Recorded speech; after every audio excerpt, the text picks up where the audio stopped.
Hello दोस्तों, मैं अनिल जादव आप सभी लोगों का एक बार फिर से स्वागत करता हूं आपके अपने परिवार ओपन स्टडी में। जैसा कि आप लोगों को पता है एसएससी सीजीएल 2021 के एग्ज़ाम स्टार्ट हो गए और आज भी एग्ज़ाम हुआ था। सुबह 10 बजे हुआ था, लगभग 9-10 पे हुआ था। पहली शिफ्ट का 11 अप्रैल को। तो कुछ जगह एग्ज़ाम एनालिसिस चल रहे हैं और उस पर कुछ लोगों के रिएक्शन आए हैं कि जो लोग एग्ज़ाम एनालिसिस करा रहे हैं, ये बहुत बड़ा गुनाह कर रहे हैं। एक्चुअली जो बात उन्होंने बोली है, वो सारे के सारे एजुकेटर्स को पता है और कहीं न कहीं डायरेक्टली, इनडायरेक्टली लोग एनालिसिस तो दे ही रहे हैं कि आपका एग्ज़ाम जो पेपर है, वो किस पैटर्न पर आ रहा है, किस लेवल के क्वेश्चन्स आ रहे हैं। इवन स्टूडेंट्स ने खुद ही डिस्कस किया है। उस पर कुछ लोगों का रिएक्शन है कि जो एनालिसिस यूट्यूब पर हो रहे हैं और वो स्टूडेंट्स के फ्यूचर के साथ खिलवाड़ है। तो मैं उन लोगों से पूछना चाहूँगा, जो लोग अभी एक्चुअली सिस्टम में नहीं है, लेकिन वो खुद को सिस्टम समझ रहे हैं। तो मैं उनसे पूछना चाहूँगा कि क्या आप लोगों ने चलो इस बार तो कमीशन ने मना कर दिया है कि एग्ज़ाम एनालिसिस नहीं होगा और एग्ज़ाम एनालिसिस के बेस पर जो है एजुकेटर्स पर क्या कार्रवाई होगी या क्या होगा, वो तो कमीशन के ऊपर डिपेंड करता है। उस चीज़ के लिए भी कॉन्सिक्वेंसेज़ के लिए तो हमेशा तैयार रहना पड़ता है चीज़ों के लिए। लेकिन इसके जो बेनिफिट्स होते हैं, वो एक स्टूडेंट को किस तरह से मिलते हैं, वो भी हम लोगों को पता है। लेकिन मैं उन लोगों से पूछना चाहूँगा, जो लोग इस चीज़ के विरोध में हैं कि इस तरह का एनालिसिस करा के आप लोग स्टूडेंट्स के फ्यूचर को बर्बाद कर रहे हैं, उन लोगों से मैं पूछना चाहूँगा पर्टिकुलरली जिसने भी ये रिएक्शन दिया है। उनकी पूरी एक कंप्लीट हिस्ट्री उठा के देखो, इससे पहले उन्होंने कौन से एग्ज़ाम का एनालिसिस कराया है। चलो इस बार तो कमीशन ने मना कर दिया है कि एसएससी ने कहा है कि चलो एग्ज़ाम एनालिसिस नहीं होगा।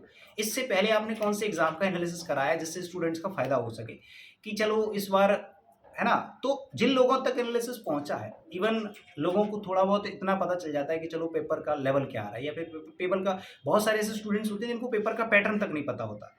तो उन लोगों को भी हम रियल रिव्यू दे करके उनको ये चीज़ बताना चाहते हैं कि कहीं न कहीं पेपर आपका इस लेवल का और इस पैटर्न पर आ रहा है।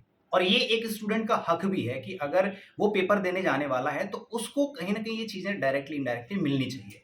और जो कि मिल भी रही है और इस बार अभी भी मेरा इंग्लिश का एक कंप्लीट पेपर आ रहा है, जो कि पूरी तरह से मेमोरी बेस्ड पेपर होगा, जो 11 अप्रैल को एग्ज़ाम हुआ है उसके आधार पर बिल्कुल सेम टू सेम ऐसा ही पेपर होगा, मेमोरी बेस्ड पेपर होगा। तो उन लोगों से भी मेरी एक एक सवाल है कि क्या उन्होंने अपनी हिस्ट्री में कोई ऐसा पेपर कराया है जिसका आपने एक्चुअल जो रिव्यू है और एनालिसिस स्टूडेंट के सामने रखा हो?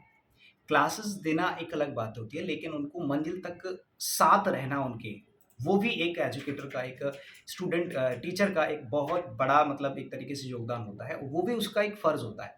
तो इससे पहले तो आप लोगों ने कभी किसी चीज़ का एनालिसिस नहीं कराया। इवन इस बार चलो एसएससी ने मना भी किया है, तब भी हम लोगों ने पैटर्न बताया। आगे कमीशन का क्या रिएक्शन होगा उसके लिए तो हम लोग तैयार रहते हैं और इतना अब कर ही लिया है तो आगे भी कुछ न कुछ कर ही लेंगे, उसकी दिक्कत नहीं है। और ये सब चीज़ें हमें भी पता थी कि एसएससी के नोटिफ़िकेशन में मेंशन्ड है कि एनालिसिस नहीं होगा। उसको भी ज़रूरत पड़ने में मैं उसको एक्सप्लेन करूँगा अच्छे से। जैसे-जैसे मुझे ज़रूरत पड़ती है तभी मैं चीज़ों के ऊपर बातें करता हूँ, ठीक है? तो आप लोग भी बेफ़िक्र रहें। आप लोग अगर अगली शिफ्ट में एग्ज़ाम है या फिर अगले दिन एग्ज़ाम है, कुछ लोगों का जो है मेरे पास कॉल आया कि परसों एग्ज़ाम है उनका, 13 को एग्ज़ाम है। तो उन लोगों से भी मैं कहूँगा कि इस बार जो मेमोरी बेस्ड पेपर होने वाला है, इसको अच्छे से देख कर के जाएँ, बढ़िया तरीके से देख कर के जाएँ। और पूरी तरह से मैं उसको एक्सप्लेन करूँगा, अच्छे से करूँगा। बाकी की बातों में, लोगों की बातों में ना आएँ, क्योंकि वो लोग जो डिस्कस करा रहे हैं, उनको भी पता है कि एक्चुअली क्या चल रहा है। और अगर अच्छा एक और मेरा छोटा-सा रिक्वेस्ट और कमीशन से भी है कि जब ये वाली बातें अगर आप तक पहुँच रही हैं, तो ऑब्वियसली आप तक 2-4 बातें और भी पहुँचनी चाहिए थी। 2-4 दिन पहले हम लोगों ने भी एक छोटी-सी रिक्वेस्ट, छोटी-सी अपील करी थी, जब से एडमिट कार्ड इश्यू हुए हैं सीजीएल के, तो वहाँ पर कुछ स्टूडेंट्स के फॉर्म रिजेक्ट हुए। कुछ नहीं, सैकड़ों स्टूडेंट्स के फॉर्म रिजेक्ट हुए हैं। तो क्या हम लोगों ने जो रिक्वेस्ट करी है, एक और हमारे सर हैं शुभम जैन सर हैं, उन्होंने भी रिक्वेस्ट करी है एसएससी से, जबकि वो खुद अपने जीएसटी इंस्पेक्टर सेलेक्टेड हैं। तो बाकी के लोग अभी सिलेक्शन मतलब ठीक है, मतलब अच्छा है, अचीवमेंट है उनके पास, लेकिन अभी सिस्टम में नहीं है, फिर भी अपने आप को सिस्टम समझ रहे हैं। बाकी के जो लोग ऑलरेडी सिस्टम में हैं, उन लोगों ने अपील तक करी है कमीशन से कि कुछ देर के लिए भले ही 2 घंटे, 4 घंटे, 10 घंटे के लिए अपनी विंडो ओपन कर दें, जिससे बाकी के जो स्टूडेंट्स हैं वो अपना करेक्शन करके कम से कम अपने इस बार का पेपर दे सकें।